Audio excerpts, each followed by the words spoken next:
다윗의 10대 시절에 뭐 여러 가지 중요한 거가 있겠지만 오늘 읽었던 본문에는요 가장 중요한 게 13절에 이렇게 나옵니다. 사무엘이 기름 뿔병을 가져다가 그의 형제 중에서 그에게 부었더니 이날 이후로 다윗이 여호와의 영에게 크게 감동되니라. 다윗이 우리아의 아내 바세바를 범하고 하나님께 그렇게 매달리면서 구했던 것 중에 그 시편을 보면 핵심 중에 하나는 뭐냐, 주의 영을 거두지 마옵소서. 그러니까 다윗은 아는 거거든요. 성령에 감동됐을 때의 그 기쁨을 아는 거예요.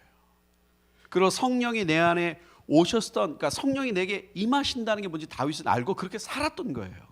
그러니까 다윗은 왕이었지만 그 죄를 범하고 하나님 앞에 가서 하나님 죄송해요, 이 왕권을 뭐 다시 뭐 뺏어가지 마세요, 하나님 제 왕을 지켜, 이런 게 아니라 다윗이 구했던 그 핵심은 주의 영을 거두지 마옵소서. 다시 한번 내 영을, 정결한 마음을 새롭게 하셔서 주의 영을 거두지 마옵소서. 다윗은 이게 있었거든요.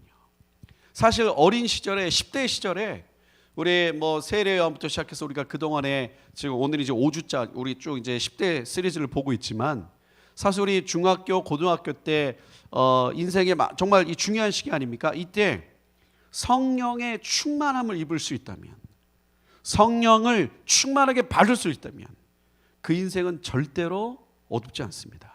오늘 특별히 우리가 다윗을 보는 거예요.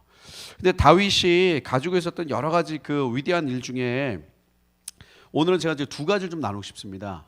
하나님의 집을 지어야 되겠다. 하나님이 거하시는 집을 지어야 되겠다. 근데 이거를 하나님이 들으시고 나단에게 뭐라 그러시냐? 5절에 보면 이렇게 말합니다. 가서 내 종 다윗에게 말하기를 여호와께서 위와 같이 말씀하시되 내가 나를 위하여 내가 살 집을 건축하겠느냐. 야 다윗아, 네가 내가 살 집을 건축하겠다고? 네가 내가 살아갈 집을 네가 만들겠다고? 그래서 사실은 다윗이 생각하는 어떤 그 이 집의 개념과 하나님이 생각하는 개념 완전 다르죠. 뭐 이런 맥락인데 이런 얘기 쭉 하면서 하나님이 야 네가 나를 위해서 집을 짓겠다고? 아니다. 그게 아니라 내가 너를 위해서 집을 짓겠다. 이러면서 하나님이 다윗하고 일방적인 약속을 하십니다. 근데 약속이 진짜 엄청나요.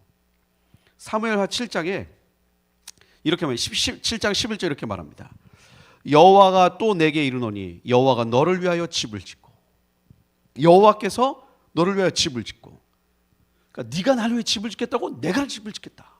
그러면서 12절에 내 수완이 차서 내 조상들과 함께 누울 때에 내가 내 몸에서 날 내 씨를 내 뒤에 세워 그의 나라를 견고하게 하리라. 너의 후손의 나라가 견고하게 하리라. 그리고 13절에 그는 내 이름을 위하여 집을 건축할 것이요 나는 그의 나라 왕위를 영원히 견고하게 하리라. 물론 그 뒤에 다윗의 아들 솔로몬이 이제 성전을 지었죠. 그러면서 뭐라 하냐면 그의 나라 왕위를 영원히 견고하게 하리라 그랬어요. 근데 솔로몬의 그 왕이 어마어마했지만 그 나중에 보면 다 이렇게 무너지거든요. 영원히 견고하지 않았습니다. 16절에 내 집과 내 나라가 내 앞에서 영원히 보존되고 내 왕위가 영원히 견고하게 하셨다 하라. 그러니까 너의 왕위와 너의 나라가 영원히 있을 것이다. 영원히 있을 것이다. 근데 사실 그 뒤에 보면 다윗은 그렇게 되지 않았어요. 다윗이 이루었던 그 어떤 다윗, 이스라엘 백성이 아직도 원하는 게 다윗의 그 왕, 그 다윗이 이루었던 그 왕국과 같은 걸 재건하는 게 유대인들의 소망이거든요. 그러니까 유대인들이 가장 원하는 메시아상과 제일 비슷한 게 다윗입니다. 그 뒤에 보면 그 왕조가 계속 이어지긴 했지만 다 무너졌어요. 영원히 계속되지 않았습니다. AD 70년에 이제 끝나버렸다고. 그 전부터 다 끝나버렸다고.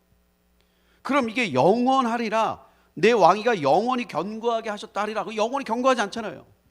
하나님이 다윗에게 약속했던 핵심 중에 하나는 뭡니까? 내 후손으로부터 영원한 나라, 그 영원한 왕위를 가진 자가 올 것이다.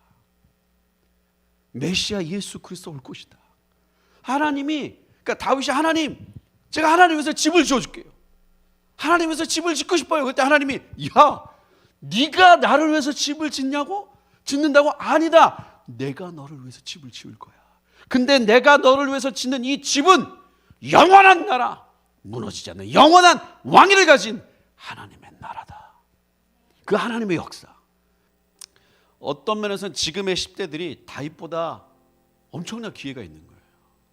왜냐하면 지금의 10대들은 알거든요.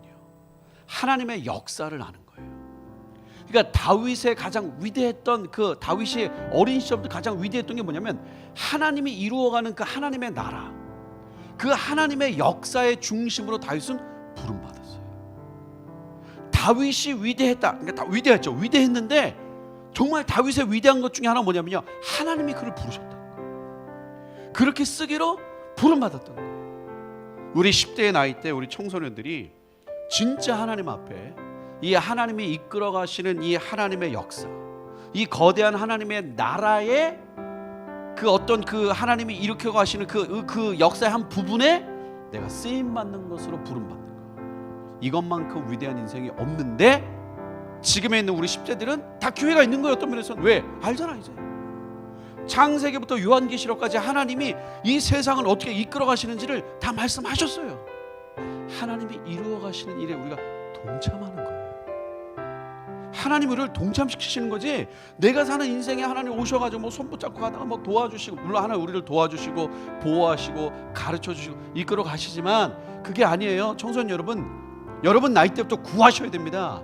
내가 앞으로 뭐 하고 싶고 이게 아니라 하나님 나를 동참시켜 주세요. 하나님이 이끌어 가신 이 역사, 우리 주님의 오심을 향해 가는 이 위대한 역사에 하나님 나를 동참시켜 주세요. 내가 살아가야 될 모든 인생이 우리 주님의 오심을 향해 가는 이 하나님의 역사에 동참되는 인생이 되게 하여 주옵소서. 다윗은 그렇게 살았던 거예요. 다윗은 10대 때부터 막 도망 다니고 양도 치고 했지만 그의 모든 인생을 돌아보니까 하나님이 이끌어 가시는, 근데 그 하나님이 이끌어 가시는 그 인생이 단순히 다윗 한 사람이 이스라엘의 위대한 왕이 되는 수준으로 끝나는 것이 아니라 우리 사무엘상에서 사무엘에서 약속했던 것처럼 내가 너를 통해 영원한 나라, 영원한 왕위가 이어지게 하리라. 예수 그리스도, 그 메시아가 오셔서 단순히 이스라엘만 바꾸는 것이 아니라 전 인류를 구속하시는, 그러니까 전 우주적인 하나님의 역사에 다윗이 동참돼 있었던 거예요.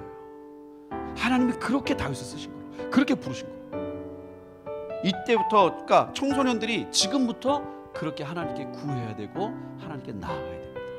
10대 때 정말 내가 하나님의 그 역사에 동참케 되는 인생, 다윗과 같은 그런 인생을 살기 위해서는 다윗의 그 마음을 가져야 됩니다. 하나님 자체를 찾으셔야 돼요. 다윗은 하나님을 예배하고 하나님 찬양하고 그냥 하나님 자체를 구했던 거. 그래서 다윗은 그게 있었던 것 같아요. 그 상황 매이지 않고. 그러니까 하나님께서 다윗을 보고 합한 자라 부르시고 기름을 부으시고 하나님의 위대한 역사에 그를 동참케 하십니다. 우리 청소년의 나이 때에 진짜 하나님 한 분만을 구하는 우리 여러분 모든 분들 다 되셨으면 좋겠습니다.